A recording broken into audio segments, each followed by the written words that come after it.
आज के इस वीडियो में आपका स्वागत है। और आज मैं बॉम्बे डाइंग के शेयर का एनालिसिस करूंगा।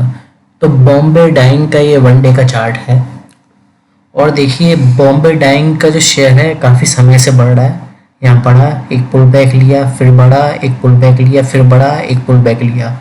तो बढ़ तो काफ़ी समय से रहा है और लेकिन अभी आप देखिए ये बढ़ रहा है। अब यहाँ पे एक चीज़ है जो हमें ध्यान देने वाली है। क्या? अभी तक तो शेयर बढ़ रहा था, इस तरीके से बढ़ रहा था, बड़ा पुल बैक आया, फिर बड़ा पुल बैक आया, फिर बड़ा पुल बैक आया, फिर बड़ा पुल बैक आया। अब कैश शेयर एक ही बार में 14% बढ़ गया आज, समझ रहे हैं? तो कहने का मतलब ये है जो इसका पहले वाला प्राइस एक्शन था, ऐसे ऐसे पहाड़ बना बना के, पुल बैक बना बना के जो आ रहा था, वो इसको अब इस प्राइस एक्शन को इसने अब तोड़ दिया है, समझ रहे हैं? तो सबसे पहले तो ये बात समझनी है। तो इसमें क्या हो गया, थोड़ा इस शेयर की साइकोलॉजी और सेंटिमेंट्स थोड़े से शिफ्ट हो गए। शिफ्ट कैसे हो गए मैं आपको बताता हूँ, मैं आपको आगे बताता हूँ। पहले मैं आपको थोड़ा डिस्कस कर लूँ शेयर के बारे में। देखिए वैसे शेयर बढ़ रहा है और आज ये जो है शेयर है करीब करीब 13.96%, मतलब करीब करीब 14% की तेजी पर बंद हुआ है। 191 का इसने हाई बनाया है और 188.19 की क्लोजिंग दी है इसने, ठीक है। इस शेयर के वॉल्यूम की बात करूँ तो काफ़ी ज़्यादा वॉल्यूम है इस बार। वैसे इसमें 10 लाख, 15 लाख या कभी कभी 8-9 लाख के आसपास रहते हैं, मतलब 10 लाख के आसपास रहते हैं वॉल्यूम।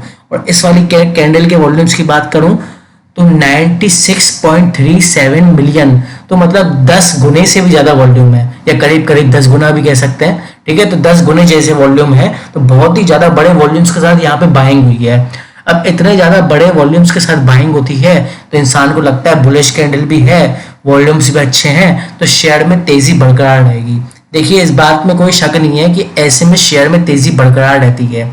लेकिन मैंने आपको क्या बताया, यहाँ पे थोड़े सेंटिमेंट्स का और साइकोलॉजी का शिफ्ट आ गया है, ठीक है। और आप इसको थोड़ा समझ लीजिए, नहीं तो क्या होगा, आप बहुत बुरा फंस जाएंगे। मतलब मैं ये नहीं कह रहा कि बाय नहीं करना, लेकिन बता रहा हूँ कब करना है। देखो शिफ्ट सेंटिमेंट्स कैसे हुआ है कि अभी तक क्या होता था, शेयर ऐसे ऐसे चल के आ रहा था तो लोग क्या है बढ़ता था फिर बेचते थे, और जब थोड़ा गिरता था तो दोबारा बाइंग कर लेते थे, फिर गिरता था दोबारा बाइंग कर लेते थे, फिर गिरता था दोबारा बाइंग कर लेते थे। तो अभी तक क्या हो रहा था, अब buying on dips. Buying on dips का मतलब होता है जैसे ही थोड़ा शेयर थोड़ा गिरे, थोड़ा पुल बैक है, खरीद लो, जैसे ही थोड़ा है खरीद लो, जैसे थोड़ा पुल बैक है खरीद लो। लेकिन अब क्या होगा, अब संभावना है इसमें प्रॉफिट बुकिंग की, क्योंकि भाई जो जिन्होंने यहाँ खरीदा है बहुत से लोग बैठे होंगे यहाँ खरीद के, बहुत से लोग बैठे होंगे यहाँ खरीद के, तो अब इतनी बड़ी कैंडल बन गई है तो थोड़ी बहुत प्रॉफिट बुकिंग की संभावना होती है, ठीक है। अब वैसे तो प्रॉफिट बुकिंग थोड़ी बहुत हेल्दी होती है, तो प्रॉफिट बुकिंग का ये भी होता है इसमें कि शेयर जो है मतलब फिर एकदम से नहीं गिरेगा, आपको इसमें एग्जिट करने का मौका मिलेगा। तो जैसे यहाँ पे हमें प्रॉफिट बुकिंग का इंतजार करना है, यहाँ पे जैसे प्रॉफिट बुकिंग होती है, मान लो यहाँ पे प्रॉफिट बुकिंग होती है, फिर शेयर की प्रॉफिट बुकिंग को सेटल होने का इंतजार करना है। मतलब जब तक शेयर गिरना नहीं रुके तब तक आप जो है वेट करेंगे, ठीक है। पहले जो शेयर इसका लेवल हो सकता है गिरने का, अभी 188 प्राइस है, पहले 185 तक आ सकता है, फिर 185 से 180, फिर 180 से ये 175 तक आ सकता है। अब तो अब गिरता है तो सबसे पहले तो एक बात याद रखो, आप 175 के नीचे नहीं जाना चाहिए। अगर 175 के नीचे गया तो आप फर्दर थोड़ा वेट करेंगे, ठीक है। और 175 से ऊपर से ही लौट जाता है तो फिर आप दोबारा से बाइंग कर सकते हैं, ठीक है।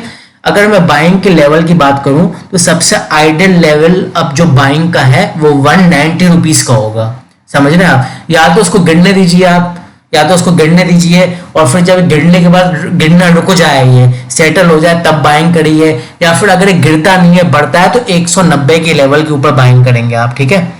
तो 190 के लेवल के ऊपर और 190 के नीचे होल्ड नहीं करना है। तो 190 के ऊपर आप बाइंग करते हैं तो आपको 200 रुपए का लेवल देखने को मिल सकता है सीधा इसमें, ठीक है। तो 200 रुपए का लेवल देखने को मिल सकता है और 200 का लेवल भी इसने पार किया, करीब करीब 215, 216, और 216 को भी पार किया तो 225 के लेवल हमें देखने को मिल सकते हैं।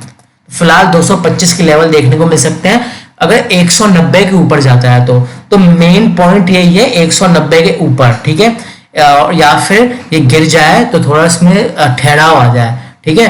पर दोनों स्थिति में आप नहीं फंसोगे, 190 के ऊपर रहोगे हमेशा ये शेयर 190 के ऊपर रहेगा तो भी कोई दिक्कत नहीं है, और अगर 190 से नीचे जाता है तो आप वेट करेंगे कि मतलब ये पहले कौन सा लेवल टूट रहा है, पहले 185 का टूट रहा है तो और इंतजार करोगे, 180 का टूट रहा है तो और इंतजार करोगे, ऐसे करके समझ रहे ना। तो इस तरीके से गिरे तो इंतजार करना है और बढ़े तो 190 के ऊपर। तो आपको नहीं वॉच स्मार्ट डाल सकते हैं, मैंने पूरी कोशिश ऐसे करी है जैसे आप फंसे नहीं। ठीक है, आज के इस वीडियो में था, थैंक यू।